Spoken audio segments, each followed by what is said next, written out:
जय श्री राम भाई सभी को। ये हमारा व्लॉग फर्स्ट।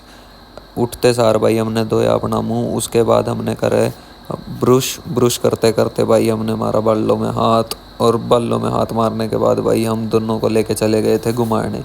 एक का नाम है डेजी और दूसरे का नाम है जिम्मी। उसके बाद इन दोनों को घुमाने के बाद घर में आके पिया भाई पानी। पानी पीते पीते हमने सोचा भाई अब थोड़ा अपना हेल्थ का ध्यान रखना चाहिए। इतनी देर में ही आगे थे हरमन और राघव भाई मेरे को लेने के लिए ग्राउंड। तो हम जाने लगे थे भाई ग्राउंड के लिए। ग्राउंड में पहुंचने के बाद हमने कुल करी 30 मिनट की रनिंग। रनिंग करने के बाद भाई हम साथ के साथ निकल गए थे बाइक उठा के चाय पीने के लिए रवि हॉस्पिटल। तो हम भाई वहाँ पे जैसे ही पहुँचे तो राघव भाई ने चाय बनवाई और हमने फिर चाय पी। उसके बाद हम निकल गए थे दोबारा घर के लिए। रास्ते में जाते जाते भाई हमने बहुत सारी बातें करी। फिर घर आके खाई हमने रोटी। रोटी खाने के बाद भाई नहा धो के निकल गए थे हम मानक भाई के घर के लिए। वहाँ जाके देखा तो मानक भाई अभी तक तैयार नहीं हुआ था डेयरी पे जाने के लिए। इतनी देर में हमारी कुछ हुई एलसीडी को लेके उनकी डिस्कशन। इतनी देर में ही आ गया था हमारा गुप्पी भाई। गुप्पी भाई के साथ मानक भाई थोड़े हंसी मजाक करने लगे। उसके बाद भाई रास्ते में जाते जाते हमने देखा कि हमारी बाइक का था पेट्रोल ख़त्म, तो हमने रिफ़िल करवा ली और साथ के साथ हम निकल गए डेयरी पे।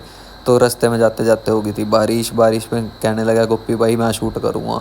तो फिर हमने भी नहीं मना करा कि भाई जब अगला बंदा खुद मोटिवेट है तो हमें करना चाहिए।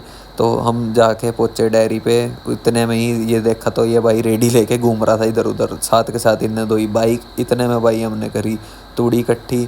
तूड़ी इकट्ठे करते करते हमने सोचा कि भाई 4 लोगों की जो ये हमें बोलते हैं तो इन्हें छोड़ देना चाहिए अपने हालातों पे। उतने में हमारी हो गई थी सफाई। सफाई करने के बाद भाई हम निकल गए थे अपने घर खानी। घर खानी निकलते निकलते हमारे रास्ते में मिल गए थे 2 भाई। एक को तो भाई घनी शर्म आ रही थी कि हम उसका मुंह व्लॉग में न ले लें। घर आके खाई हमने 2 रोटी। रोटी खाने के बाद भाई इतनी देर में ही आ गया था हमारा शिव भाई। तैयार श्यार होकर निकल गए थे हम थोड़ा घूमने फिरने के लिए। पहले गए हम शिव भाई की दुकान में। दुकान पे पहुंच के देखा तो विशु भाई हो रहा था घना ही बिजी किसी गेल। तो वो अपना साइड में जाके बात करने लग गया। इतनी देर में हमने ठाई कार आके पहुंचे हम एक भाई के घर कबूतर देखने में। इतनी देर में आ गया था हमारा आदित्य भाई।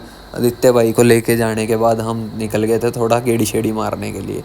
गेड़ी शेड़ी मारते टाइम इन दोनों को कर दिया था मैंने आगे, मैं अपना पीछे आ गया था भाई आराम से बैठने के लिए। फिर इतने में हो गई थी शाम। शाम को इन दोनों भाइयों ने खिलाए मोमोज। मोमोज खिलाने के बाद हम आ गए थे एक्टिवा पे। कार घर पे खड़ी कर दी थी। शिवम भाई हमें छोड़ छाड़ के चला गया था घर। घर आने के पहले हमने लिए थे कपड़े, फिर घर आके खाई रोटी। उसके बाद करी बुक रीडिंग। बुक से हमने ये सीखा कि भाई हमें हर दिन अपनी लाइफ में 1% चेंज लाना बहुत जरूरी है। जय श्री राम, जय श्री शंभू।